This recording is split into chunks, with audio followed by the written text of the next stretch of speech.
بيخبط، نشوف مين بيخبط ينقذني من اللي انا فيه ده. ايوه جاية اللي بتخبط. بابا. ايه في ايه مالكم؟ صوت ابنك واصل لاخر الشارع، ومالك يا بابا كمان انتي؟ تعبت يا بابا. تعبت. الولا كل يوم زن. خدني معاك يا بابا. زن؟ هو انت دلوقتي اللي اكتشفتي الكلام ده؟ طب ما انت عارفه الكلام ده كله.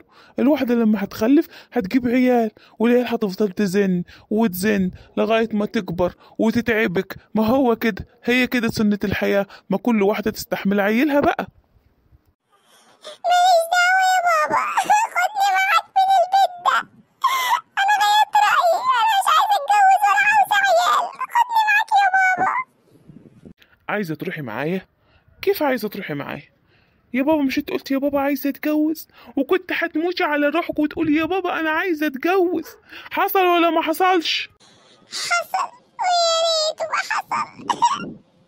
وقلت يا بابا عايزه اتجهز مش عارف ايه، ونجري ونجيب في جهاز، ونجري ونجيب في حلل، ونجري ونجيب في طباقه، ونجيب في مش عارف في ايه. يا بابا ده انا عايزه فرح مش عارف ايه. يا بابا ده انا عايزه اتجوز يا بابا. حصل ولا ما حصلش؟ وعملنا فرح ولفينا وهيصنا، وعملنا كده قطر كده في الفرح كده، وطبلتي وهيصتي وغنيتي ورقصتي ورحتي وجيتي. طول اكتشفتي يا حبيبتي ان انت عايزه تروحي بيت ابوكي؟ ده انا كنت مغفلة قوي يا بابا، كنت غلطانة. خدني معاك يا بابا.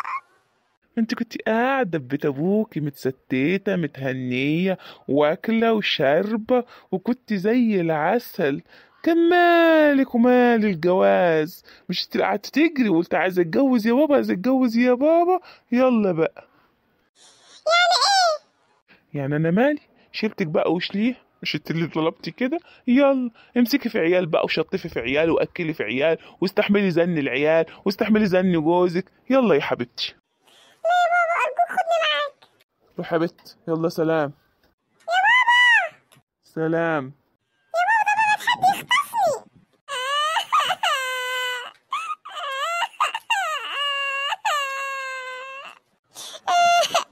طب ما بابا عندي حق.